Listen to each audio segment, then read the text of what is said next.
第1問。所得税において、個人事業主が自己の所有する店舗の火災によって、建物に損害を受け、火災保険から受け取った保険金は非課税となる。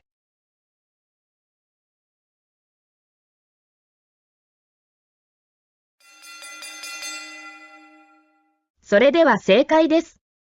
正解は、○。非課税の保険金となります。非課税保険の突発的な事故により資産に加えられた損害に起因し取得するものに該当する。